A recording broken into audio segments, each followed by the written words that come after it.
બીએસએફના 60મા સ્થાપના દિવસને અવસરે દેશભરમાં એકતા, દેશપ્રેમ અને નશા મુક્ત ભારતનો સંદેશ પહોંચાડવા માટે જમ્મુ કાશ્મીરથી શરૂ કરાયેલી 60 જવાનોની ભવ્ય બાઇક રેલી આજે ગુજરાતના સરહદી વિસ્તારમાં આવેલા માવસરી ખાતે પહોંચી હતી. રેલી પહોંચતા જ બીએસએફના અધિકારીઓ, જવાનો તથા મહિલા જવાનોનું સ્થાનિક આગેવાનો અને ગ્રામજનો દ્વારા ઉષ્માભેર સ્વાગત કરવામાં આવ્યું હતું. આ રેલી 9 નવેમ્બરના રોજ જમ્મુથી પ્રસ્થાન કરી હતી અને દેશના વિવિધ રાજ્યોમાંથી પસાર થઈ આજે ગુજરાતની સરહદ પરના માવસરી ખાતે પહોંચી છે. સરહદ પરના તૈનાત બીએસએફના જવાનોએ દેશની પ્રથમ રક્ષા લાઇન ગણાય છે અને તેમની શાનદાર હાજરીથી સમગ્ર વિસ્તાર ગૌરવ અનુભવી રહ્યો છે. સ્થાનિક લોકો સાથે સંવાદ દરમિયાન બીએસએફના જવાનો દ્વારા ખાસ કરીને ડ્રગ્સ અને અન્ય નશીલા પદાર્થોને દૂર રહેવાનો સંદેશ આપવામાં આવ્યો હતો. નશાનો કહેર સમગ્ર રાજ્ય માટે અને રાષ્ટ્ર માટે ગંભીર ચિંતાનો મુદ્દો છે અને યુવાનોને નશા મુક્ત રહી રાષ્ટ્ર નિર્માણમાં જોડાવાનો સંદેશ આજની રેલીનો મુખ્ય હેતુ રહ્યો હતો. આ વિશાળ બાઇક રેલીનો મુખ્ય ઉદ્દેશ માત્ર બીએસએફના સ્થાપના દિવસની ઉજવણી નહીં, પરંતુ રાષ્ટ્રીય એકતા, રાષ્ટ્રપ્રેમ અને વ્યસન મુક્ત જીવનશૈલી તરફ સમાજને પ્રેરિત કરવાનો છે. સરહદી વિસ્તારમાં રહેતા નાગરિકોને જવાનો સાથે સીધી મુલાકાતનો અવસર મળતા લોકોમાં ઉત્સાહ જોવા મળ્યો હતો. બીએસએફ માત્ર સરહદ સુરક્ષા પૂરતી મર્યાદિત નથી, પરંતુ સામાજિક જાગૃતિ, દેશપ્રેમ અને યુવાનોના માર્ગદર્શન માટે પણ મહત્વપૂર્ણ ભૂમિકા ભજવે છે.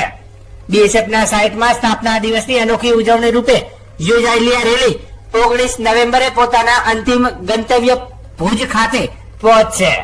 मोटरसाइकिल रैली है 9 नवंबर को जम्मू से स्टार्ट हुई थी। वहाँ Shri Daljit Singh Chaudhary IPS DG BSF ने इसको फ्लैग ऑफ किया था और पंजाब से होते हुए राजस्थान और अब गुजरात यहाँ पहुंची है। ये 11 डेज का ये प्रोग्राम है। 9 से लेकर 19 को यहाँ भुज में जाके समाप्त होगी। भुज में इसको फ्लैगिंग किया जाएगा और टोटल 1730 किलोमीटर लगभग चलेंगे हम। इस रैली में 4 महिला राइडर्स भी हैं और इसका पर्पज ये है कि हम देश में यूथ को मैसेज देना चाहते हैं कि वो नशा से दूर रहें। नशा देश को, सामाजिक बुराई तो है ही, देश को खोखला करती है अंदर से, तो इससे दूर रहें और देश में कंस्ट्रक्टिव काम करें, पॉजिटिव काम करें, पढ़े लिखें, आगे बढ़ें और देश को की तरक्की में अपना योगदान दें। साथ ही बीएसएफ एक अच्छी फौज है, इसको ज्वाइन करें। अलग अलग लेयर्स में बीएसएफ में रिक्रूटमेंट होता है, कांस्टेबल से लेके सब इंस्पेक्टर और डायरेक्ट एंट्री असिस्टेंट कमांड।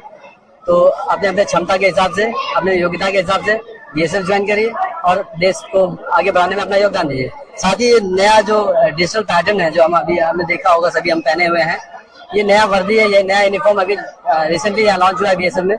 तो इसको भी हम इस रैली के माध्यम से प्रमोट करें ताकि जनता जाने कि ये नया बीएसएफ का ये नया यूनिफॉर्म है। મારું નામ જુનેજા ઉરભાઈ છે। આ કાર્યક્રમ છે રેલી બીએસએફ ની જે 60 વર્ષ થયા છે એની રેઝિંગ ડે ની ઉપલક્ષમાં કાઢવામાં આવી છે। આ રેલીની શરૂઆત છે એ જમ્મુથી કરવામાં આવી છે અને ભુજ સુધી આ રેલી જશે। આ રેલીનો ટોટલ અંતર છે 727 કિલોમીટર, જે 9 તારીખના શરૂ થયું છે અને 20 તારીખના ભુજમાં ડીજી સાહેબ દ્વારા ફ્લેગિંગ કરવામાં આવશે। આ રેલીનો મુખ્ય ઉદ્દેશ છે આજના નવજવાન જે છે એ નશા અને ડ્રગ્સ વગેરેમાં જે એ બધા મુક્તલા છે એ લોકોને એનાથી દૂર રાખવાનું છે અને એ લોકોને સજા કરવાનું છે। એટલા માટે આ રેલી કરવામાં આવી છે અને આ રેલીમાં ટોટલ 60 વર્ષ થયા છે બીએસએફ ની, એટલે બીએસએફ ની ડાયમંડ જ્યુબિલી મનાવવામાં આવે છે એના ઉપલક્ષમાં છે। તો ટોટલ 60 બાઇકના રાઇડર્સ છે, એની અંદર ટોટલ અમે 4 મહિલાઓ છીએ અને 56 પુરુષો છે અમારી સાથે। અમારી ટીમને જે લીડ કરે છે એ મેનેજર છે અમારા ડિપ્ટી કમાન્ડન્ટ ભુવનસિંહ સર અને અમારા જે ટીમ કેપ્ટન છે એ આસિસ્ટન્ટ સાગર સર પાટીલ છે। અમને ખૂબ જ સપોર્ટ આપે છે અને આ રેલી છે સ્ટાર્ટિંગ થી લઈને અત્યાર સુધી અમે પહોંચ્યા તો આમ જનતા અને પબ્લિકનો અમને ખૂબ સાથ અને સહકાર મળે છે અને આ રેલીમાં અમે 4 મહિલા જે પાર્ટિસિપેટ કરી છે તો એ અમે ખૂબ અમને ગર્વની લાગણી અનુભવી છે। आप महिला છો તો આ દેશની મહિલાને क्या હું એક મહિલા હોવાના નાતે આ દેશની મહિલાઓને એટલું કહેવા માંગીશ કે મહિલાઓ ખાલી એ પોતાના ઘરમાં બેસીને ના રહે, કચરા પોતું વાસણ પોતા ન રહે, રોટલી ન બનાવે અને એ બહાર આવે, ભણે ગણે આગળ વધે અને હરેક ફિલ્ડ છે એનામાં આગળ વધે અને મહિલાઓ જે પણ ચાહે છે એ કરી શકે છે। એટલે કોઈ પણ રીતે કોઈ વસ્તુમાં હારવાની જરૂર નથી, હર કોઈ પરિસ્થિતિની સામે લડવાનું છે અને આગળ વધો। બીએસએફ પણ એક સારી અને ડિસિપ્લિન વાળી ફોજ છે, તો બીએસએફ ની અંદર પણ વધારે ને વધારે મહિલાઓ જોડાય।